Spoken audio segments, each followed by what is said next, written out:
నమస్తే, welcome to editor analysis. వివాదాస్పద వ్యాఖ్యలతో తరచూ వార్తల్లో నిలిచే యూట్యూబర్ బచ్చలకూరి జోసెఫ్ అలియాస్ ప్రశ్న రావణ్. ఈ వ్యవహారం మరోసారి ఆంధ్రప్రదేశ్ రాజకీయాల్లో తీవ్ర చర్చకు దారితీసింది. ఒక కేసులో కోర్టు బెయిల్ మంజూరు చేసిన కొద్దిసేపటికే మరొక కేసులో పోలీసులు తిరిగి అరెస్టు చేయడం ఇప్పుడు రాజకీయంగా, న్యాయపరంగా, సామాజికంగా చర్చనీయాంశంగా మారింది. ఒకవైపు ఇది చట్ట ప్రకారం జరిగిన చర్య అని అధికార పక్షం చెబుతుంటే, మరోవైపు వరుస అరెస్టులు, కస్టడీ వ్యవహారాలపై ప్రతిపక్షం ప్రశ్నలు లేవనెత్తుతుంది. అసలు ప్రశ్న రావణ్ ఎవరు? ఎందుకు తరచూ వివాదాల్లో నిలుస్తున్నాడు? ఆయనపై నమోదైన కేసులు ఏమిటి? జర్నలిజం పేరుతో మాట్లాడేవారికి చట్టం ఏమి చెబుతుంది? భావ ప్రకటన స్వేచ్ఛకు హద్దులు ఎక్కడి వరకు ఉంటాయి? ఇప్పుడు అదే అంశం రాజకీయాల కంటే ఎక్కువగా ప్రజాస్వామ్య చర్చగా నేడు మారింది. ప్రశ్న రావణ్ యూట్యూబ్ వేదికగా రాజకీయ అంశాలపై వ్యాఖ్యానిస్తూ గుర్తింపు పొందాడు. ప్రభుత్వాలు, రాజకీయ నాయకులు, అధికార వ్యవస్థపై ఘాటైన విమర్శలు చేయడం తన శైలి అంటూ ప్రచారం జరుగుతుంటుంది. అయితే విమర్శలు ఒక దశ దాటిపోయి వ్యక్తిగత దోషంలు, అభ్యంతరకర పదజాలం, రెచ్చగొట్టే వ్యాఖ్యలుగా మారాయని సోషల్ మీడియాలో విమర్శలు వస్తున్నాయి. ముఖ్యంగా కూటమి ప్రభుత్వం అధికారంలోకి వచ్చిన తర్వాత ముఖ్యమంత్రి చంద్రబాబు నాయుడు, ఉప ముఖ్యమంత్రి పవన్ కళ్యాణ్, అలాగే ఇతర కూటమి నేతలపై రావణ్ చేసిన వ్యాఖ్యలు తీవ్ర వివాదాలకు కారణమయ్యాయి.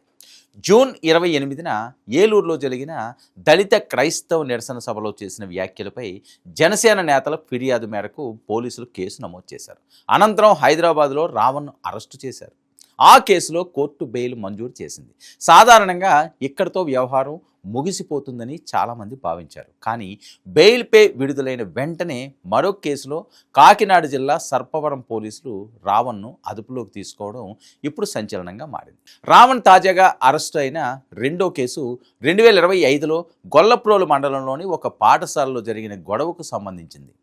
ఆ సంఘటనను కుల ఘర్షణగా చిత్రీకరిస్తూ వీడియోలు ప్రచారం చేశారనే ఆరోపణలపై కేసు నమోదైంది. మరి విచారణలో పోలీసులు అడిగిన ప్రశ్నలకు సహకరించలేదని, తాను సమాధానాలు చెప్పనని, తన అరెస్టు కూడా యూట్యూబ్ వీడియోలుగా మార్చి వ్యూస్ సంపాదిస్తానని వ్యాఖ్యానించినట్లు పోలీసులు చెబుతున్నారు. అయితే ఇక్కడ ఒక కీలక ప్రశ్న వస్తుంది. జర్నలిజం అంటే ఏమిటి? ప్రజాస్వామ్యంలో మీడియాకు ఉన్న పాత్ర ఏమిటి అని. ఇక ప్రజాస్వామ్యంలో మీడియాను 4వ స్తంభంగా పేర్కొంటారు. అధికారంలో ఉన్నవారిని ప్రశ్నించడం, ప్రభుత్వ నిర్ణయాలను విశ్లేషించడం, ప్రజా సమస్యలను వెలుగులోకి తీసుకురావడం, ఇక అవినీతి అక్రమాలను బయట పెట్టడం మీడియా బాధ్యత. కానీ అదే సమయంలో వ్యక్తిగత దోషణలు, అసభ్య పదజాలం, నిర్ధారణ కాని ఆరోపణలు, సామాజిక విద్వేషాలకు దారితీసే వ్యాఖ్యలు చేసే హక్కు జర్నలిజం పేరుతో ఎవ్వరికీ ఉండదు. భావ ప్రకటన స్వేచ్ఛ భారత రాజ్యాంగం కల్పించిన హక్కే అయినప్పటికీ ప్రజాశాంతి, పరువు నష్టం, విద్వేష ప్రసంగాలు వంటి అంశాల్లో చట్టపరమైన పరిమితులు కూడా ఉన్నాయి. అందుకే ఈ కేసులో అధికార పక్షం నుంచి ఒకే వాదన వినిపిస్తుంది. విమర్శలు చేయండి, కానీ వ్యక్తిగత దోషంలు చేయకండి. ఆధారాలు ఉంటే బయట పెట్టండి, కానీ తప్పుడు ప్రచారం చేయకండి. ప్రజాస్వామ్యంలో అందరికీ హక్కులు ఉన్నట్లే బాధ్యతలు కూడా ఉంటాయని టీడీపీ, జనసేన నాయకులు చెప్తున్నారు. మరి సోషల్ మీడియాలో కూడా ఇదే వాదన ఎక్కువగా వినిపిస్తుంది.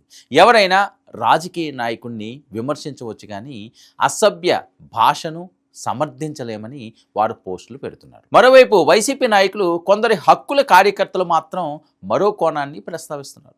వరుసగా కేసులు నమోదు చేసి ఒక కేసులో బెయిల్ వచ్చిన వెంటనే మరో కేసులో అరెస్టు చేయడం రాజకీయ వేధింపులా కనిపిస్తుందని అంటున్నారు. మరి విమర్శించే గొంతులను అణచివేసే ప్రయత్నం జరుగుతుందని ఆరోపిస్తున్నారు. అయితే రావణ్పై కస్టడీలో 3rd డిగ్రీ జరిగిందన్న ప్రచారం కూడా ఇప్పుడు సంచలనంగా మారింది. రావణ్ను సమర్థించిన వారు ఆయనపై 3rd డిగ్రీ జరిగిందంటూ సోషల్ మీడియాలో పోస్టులు పెడుతున్నారు. రీసెంట్గా విజయవాడలో సాయి కృష్ణపై జరిగినట్లే చేస్తారు అంటూ సోషల్ మీడియాలో పోస్టులు పడుతున్నాయి. సానుభూతి కోసమో లేదంటే ఇష్యూని పెద్ద చేసి రచ్చ చేయడానికో ఏమో తెలియదు, కానీ కూటమి ప్రభుత్వానికి వ్యతిరేకంగా ఉన్న కొన్ని శక్తులు సోషల్ మీడియా వేదికగా మంట రాజేసేందుకు ప్రయత్నిస్తున్నాయన్న ఆరోపణలు మాత్రం బలంగా వినిపిస్తున్నాయి. గత కొన్నేళ్లుగా యూట్యూబ్, సోషల్ మీడియా రాజకీయాలపై ప్రభావం భారీగా పెరిగింది. ఇప్పుడు చాలామంది వ్యక్తులు తమ ఛానళ్ల ద్వారానే వార్తలు, విశ్లేషణలు, రాజకీయ వ్యాఖ్యలు చేస్తున్నారు.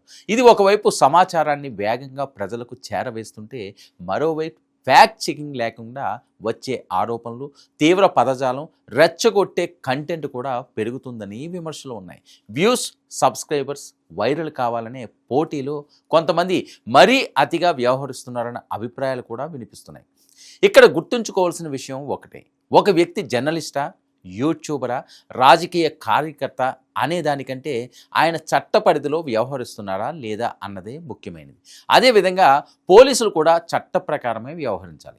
ఎవరిపైనైనా అభియోగాలు ఉంటే వాటిని కోర్టులో నిరూపించాల్సిన బాధ్యత దర్యాప్తు సంస్థలదే. మరి ప్రశ్న రావణపై నమోదైన కేసుల్లో తదుపరి ఏం జరుగుతుందో వేచి చూడాలి. అలాగే భావ ప్రకటన స్వేచ్ఛను కాపాడుతూనే చట్ట పరిమితులను గౌరవించడం ప్రజాస్వామ్యంలో అందరి బాధ్యత అనే విషయాన్ని ఈ వివాదం మరోసారి గుర్తు చేస్తుంది. ఏదైనప్పటికీ కూడా రావణ్ మాట్లాడిన మాటలు సరే, మనకి ఏదో ఒక ప్లాట్ఫామ్ ఉంది కదా అని ఎవరైనా బరి తెగించి మాట్లాడితే పరిస్థితులు ఈ రకంగానే ఉంటాయి. తప్పును తప్పులా ఎత్తి చూపించండి, వాస్తవాలు ఏంటన్నది ప్రజల ముందు ఉంచండి, మీకు హై ప్రయారిటీ పెరుగుతుంది, ప్రజలు మిమ్మల్ని ఆదరిస్తారు. సో మరొక వైపు మనకు నచ్చినట్లుగా ఎవరో లబ్ధి కోసమో లేకపోతే ఎవరో ఇష్టాల కోసమో ఇష్టం వచ్చినట్లుగా ఎవ్వరు బరి తెగించి మాట్లాడినా మాత్రం ఫలితం తారుమారవ్వక తప్పదు. మరి ఇప్పుడు పిఠాపురం పోలీసులు అయిపోయింది, సర్పవరం పోలీసులు మరి వాళ్ళు ఏం చేస్తారో, లోపల ఏం జరుగుతుందో, మొత్తం ఎవరు దీని వెనకాతల స్క్రీన్ ప్లే కథ ఉందా, ఎవరైనా ఇతనితో మాట్లాడించారా, లేకపోతే తనకి తనే హైలైట్ అవుతామని చెప్పి ఈ రకంగా పవన్ కళ్యాణ్ లేకపోతే ఇంకొకరినో ప్రస్తావించి ఏదో జరుగుతుందనుకుంటే ఏదో జరిగిందా చూద్దాం. మరి రావణ్ కేసు ఎటువైపు మలుపులు తిరుగుతున్నారు. ఇది ఈనాటి editor analysis. Stay tuned to 9 news.